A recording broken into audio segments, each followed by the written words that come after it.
and thank you for joining us on News Channel 33.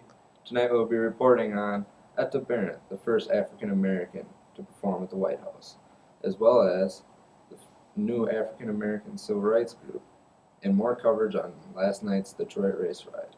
Here's Katie with Etta Barrett. Ed, I understand you just sang at FDR's birthday not too long ago. Yes, How was that? it was wonderful. It was such an honor to be up there singing My Forgotten Man for everybody, especially the president. Yes, and especially to be the first African American to perform in the White House. I am so thankful for everything. Back to you, Justin. What a great accomplishment for Etta. She'll definitely go down in the history books. Now to Brett with more information on CORE, the new African American Civil Rights Group. There is a new civil rights group that is sweeping the South. This group is called Congress of Racial Equality. This group was formed to help African Americans gain racial equality in the U.S. This group was encouraged by Philip Randolph. He is known as the father of the civil rights movement and was also involved in the NAACP, another prominent civil rights organization. How do they plan on gaining their rights in this country?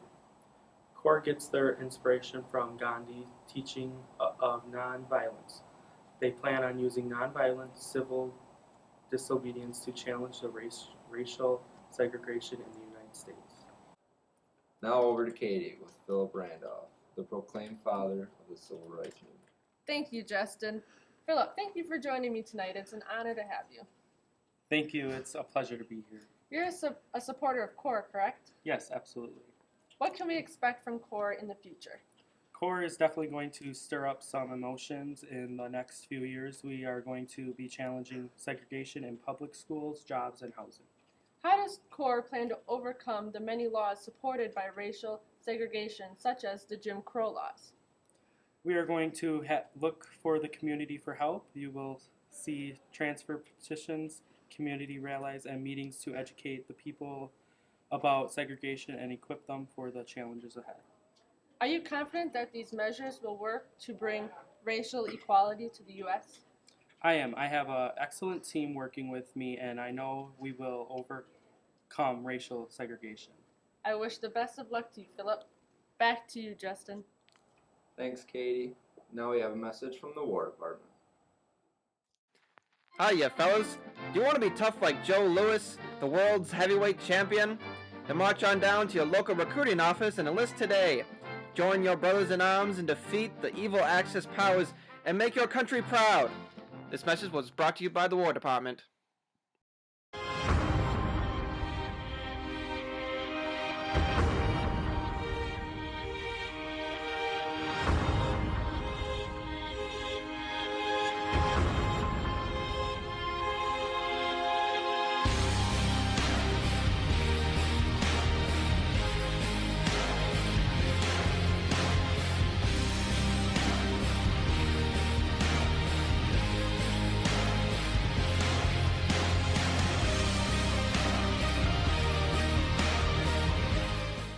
Welcome back to News Channel 33. Justin has more information on events leading up to the Detroit race riot. Thank you, Brett. 3 weeks before the riot, the Packer Motor Car Company allowed 3 African Americans to work besides the whites on the assembly line. In response, 25,000 whites walked off the job. Whites protested and refused to work besides their African American co-workers. Thank you, Justin. Yesterday evening, a fight broke out on Bell Island.